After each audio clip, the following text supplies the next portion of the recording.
ओम शांति। 5 फरवरी 2022। बाबा के महावाक्य। मीठे बच्चे समझदार बन अपना पोता मेल देखो। कोई कर्मेंद्रिय धोखा तो नहीं देती है। सारे दिन में कोई भूल हो तो अपने आप को सजा दो। प्रश्न: बाप से सच्चा व्यापार करने व ऊंच पद पाने का आधार क्या है?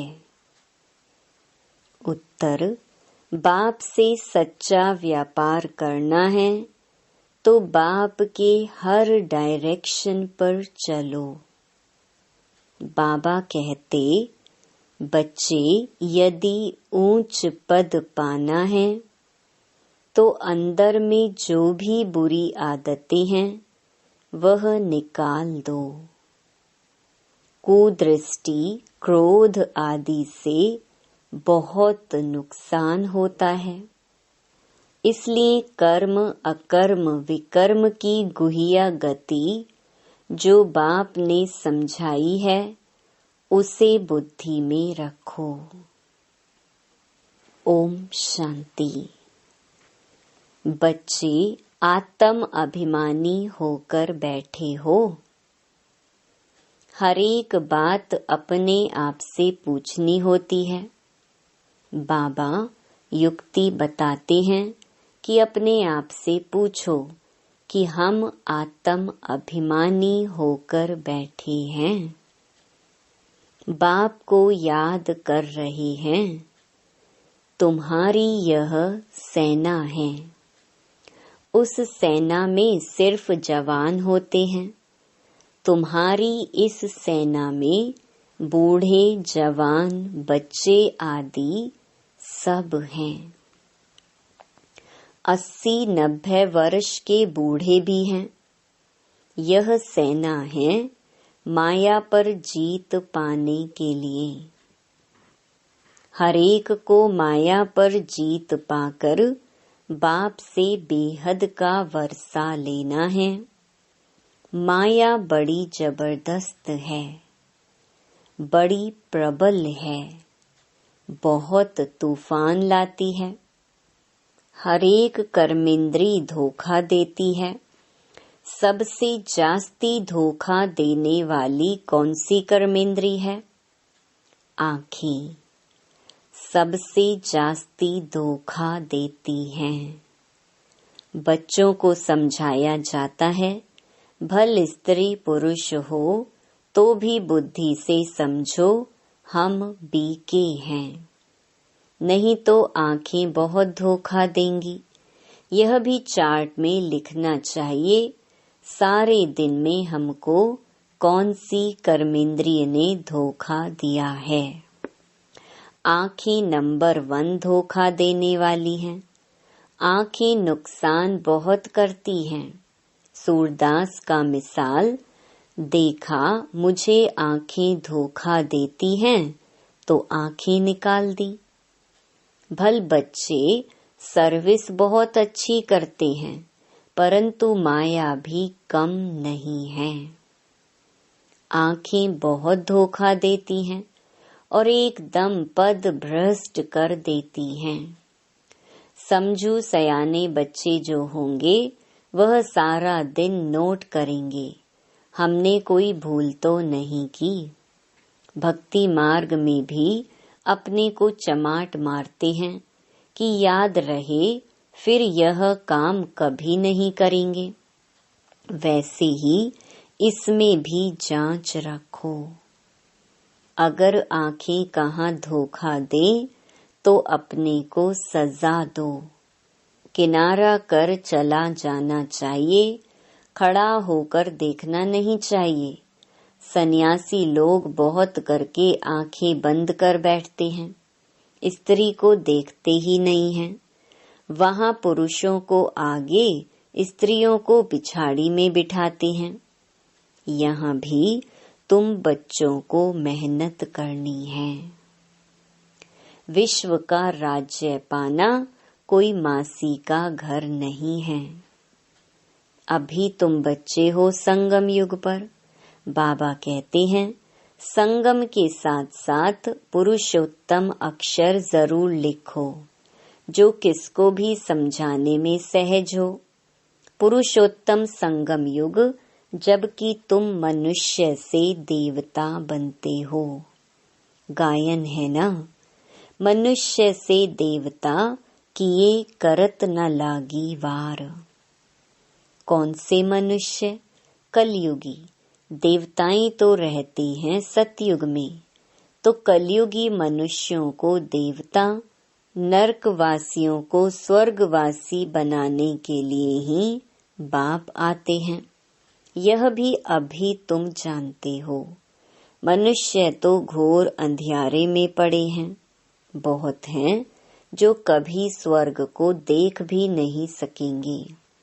बाप कहते हैं तुम्हारा यह धर्म सुख देने वाला है। भल गाते भी हैं हेवनली गॉड फादर, परंतु उसने हेवन की स्थापना किया यह नहीं जानते।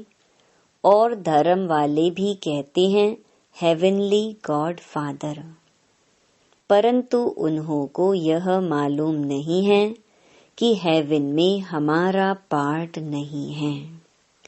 क्रिश्चियन लोग खुद कहते हैं पैराडाइज था। इन देवी देवताओं को गॉड गॉडेस भी कहते हैं, परंतु यह नहीं समझते तो जरूर गॉड ने उन्हों को गॉड गॉडेस बनाया होगा। तुमको बाप अब ऐसा बना रहे हैं तो तुमको मेहनत भी करनी चाहिए। अपने से रोज पूछो मुझे कौन सी कर्मेंद्री धोखा देती है। जबान भी कम नहीं है। अच्छी चीज देखेंगे तो दिल होगी यह खाऊं। आगे तुम बच्चों की कचहरी होती थी, भूल बताते थे। शिव बाबा के यज्ञ से कोई चीज चोरी करना बड़ा खराब है, परंतु माया नाक से बहुतों को पकड़ती है। तो बाप कहते हैं बच्चे, बुरी आदतें जो हैं वह निकालनी चाहिए, नहीं तो ऊंच पद पा नहीं सकेंगे। भल स्वर्ग में जाएंगे, परंतु कहाँ राजा कहाँ प्रजा। प्रजा में भी गरीब साहूकार होते हैं, तो कर्मेंद्रियों की बहुत संभाल रखनी चाहिए।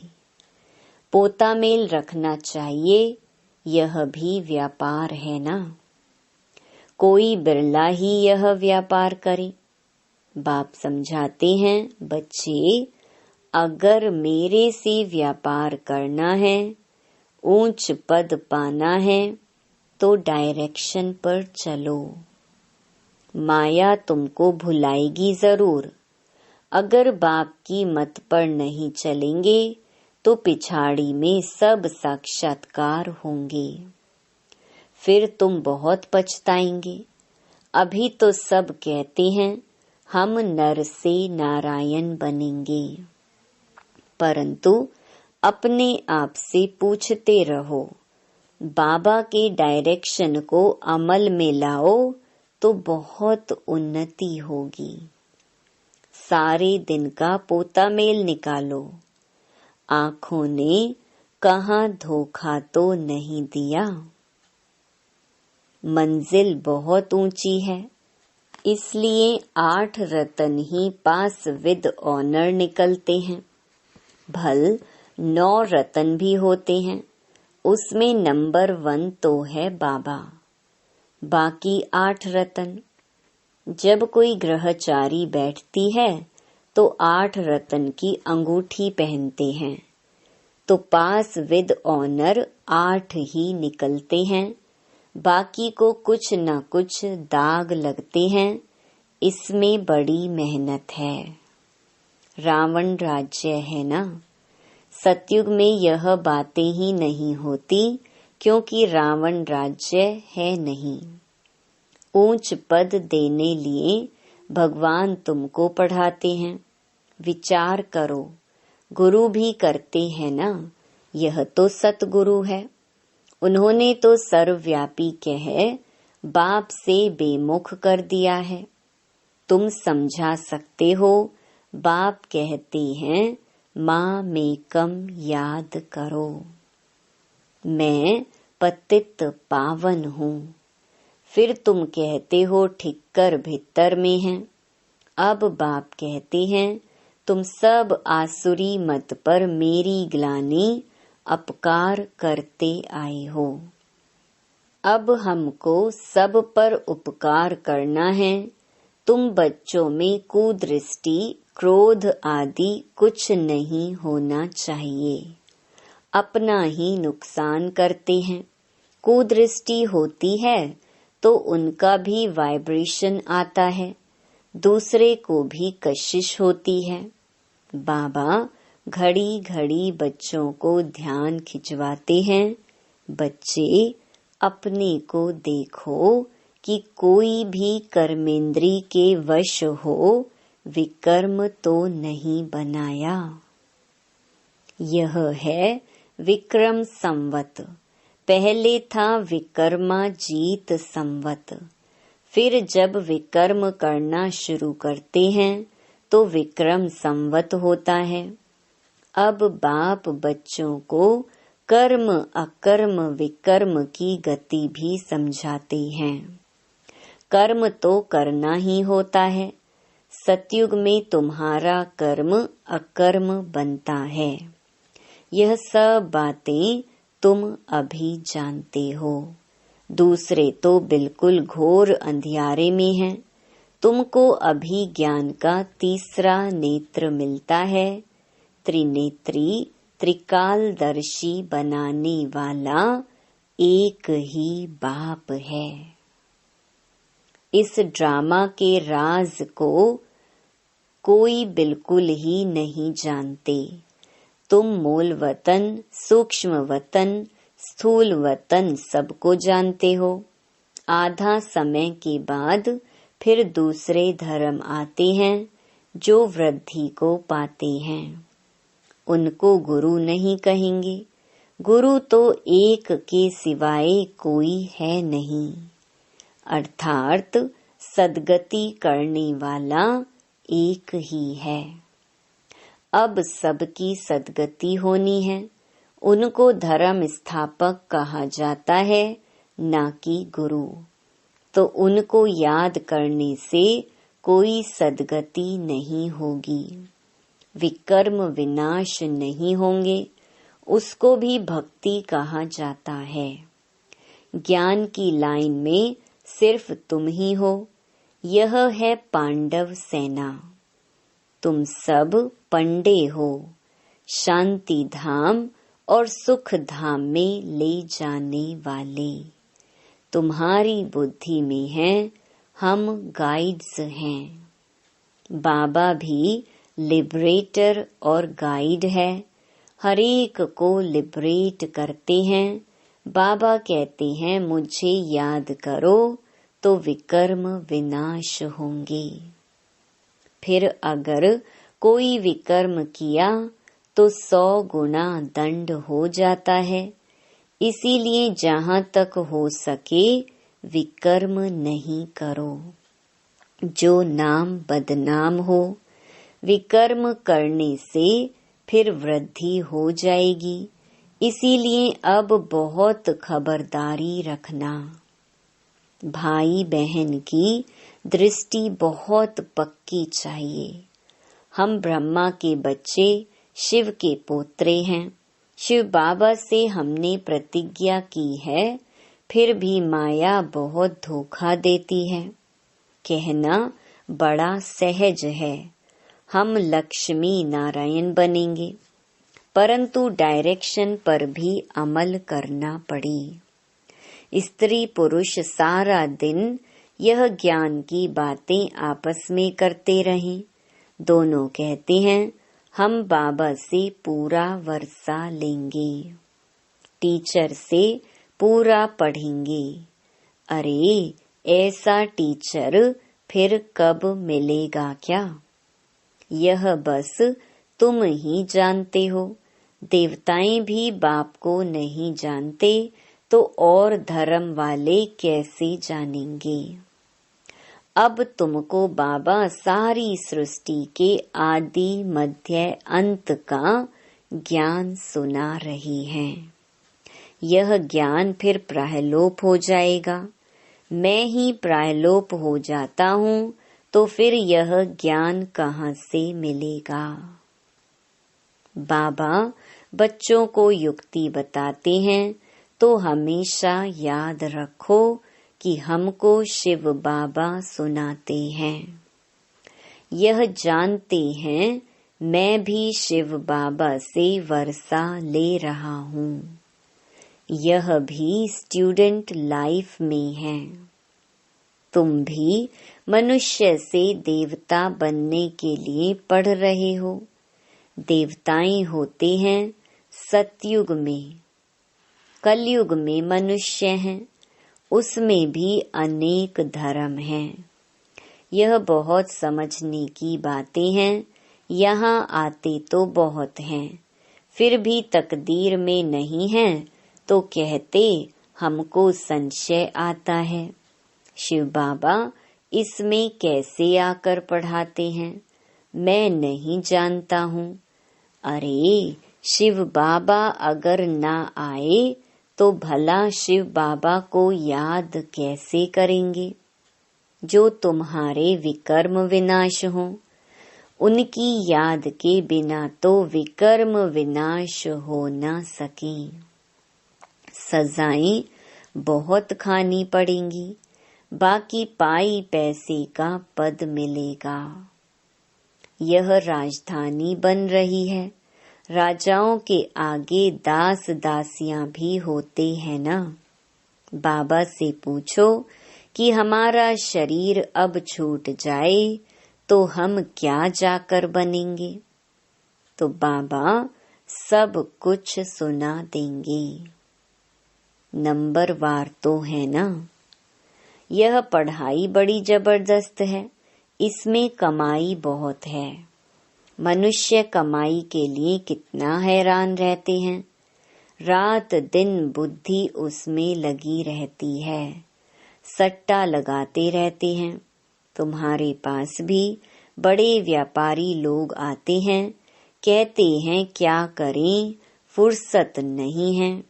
अरे विश्व की बादशाही मिलती है, सिर्फ शिव बाबा को याद करना है। अपने इष्ट देव को भी याद तो करते हो ना। कोई देवता को याद करने से विकर्म विनाश नहीं होंगे, इसलिए बाबा बार बार समझाते रहते हैं ताकि कोई ऐसे न कहे कि हमको कोई ने समझाया नहीं। तुम बच्चों को हर एक को पैगाम देना है। एरोप्लेन से पर्चा गिराना भी बहुत अच्छा है। कोई ऐसा न रह जाए जो कहे कि हमको मालूम ही नहीं पड़ा कि बाबा आया है, इसीलिए यह सब करना पड़ता है। ब्रह्मा है शिव का पहला बच्चा। प्रजापिता ब्रह्मा वह भी बाप ठहरा न। ब्रह्मा द्वारा शिव बाबा स्वर्ग की स्थापना करते हैं। बाबा कहते हैं मैं इन द्वारा आदि सनातन धर्म की स्थापना कर रहा हूँ। होवनहार विनाश के बाद विश्व में सुख शांति पवित्रता होगी। कल्प कल्प ऐसे स्वर्ग की स्थापना होती है। सदैव बाबा बाबा कहते रहो। बाबा कहने से ही आँखों से प्रेम के आंसू आ जाएं। बाबा आपसे कब मिलेंगे? परंतु जो सम्मुख बैठे हैं वह मानते नहीं और नहीं देखने वाले तड़फते हैं। वंडर है, लिखते हैं बंधन से छुड़ाओ। कोई कोई तो बाबा के बनकर फिर माया के बन जाते हैं। फिर पिछाड़ी में याद आएगा। मरने समय सबको कहते हैं राम राम कहो। फिर अंत में कशिश होगी। समझेंगे बाबा की याद से हम विकर्म तो विनाश करें। बाबा कहते हैं मीठे मीठे बच्चे अपना कल्याण करो। बाप की श्रीमत पर चलो। सबको संदेश देते रहो। एरोप्लेन से कोई कोई को पर्चा मिला तो वह जग गए। हिस्ट्री सुनाना। सारे विश्व में खास भारत में सुख शांति तो स्थापन होनी ही है। अच्छा, मीठे मीठे सिकिलधे बच्चों प्रति माता पिता बाप दादा का याद प्यार और गुड मॉर्निंग। रूहानी बाप की रूहानी बच्चों को नमस्ते। धारणा के लिए मुख्य सार। पहला, भाई बहन व भाई भाई की दृष्टि पक्की करनी है। बहुत खबरदार रहना है। ऐसा कोई कर्म ना हो जो बाप का नाम बदनाम हो। दूसरा, बाप में कभी भी संशय नहीं लाना है। प्रेम से बाप को याद करना है। रात दिन पढ़ाई पर ध्यान देकर कमाई जमा करनी है। वरदान, सदा विजय की स्मृति से हर्षित रहने और सर्व को खुशी दिलाने वाले आकर्षण मूर्त भव। हम कल्प कल्प की विजयी आत्मा है। विजय का तिलक मस्तक पर सदा चमकता रहे तो यह विजय का तिलक औरों को भी खुशी दिलाएगा। क्योंकि विजयी आत्मा का चेहरा सदा ही हर्षित रहता है। हर्षित चेहरे को देखकर खुशी के पीछे स्वतः ही सब आकर्षित होते हैं। जब अंत में किसी के पास सुनने का समय नहीं होगा, तब आपका आकर्षण मूर्त हर्षित चेहरा ही अनेक आत्माओं की सेवा करेगा। स्लोगन, अव्यक्त स्थिति की लाइट चारों ओर फैलाना ही लाइट हाउस बनना है। ओम शांति।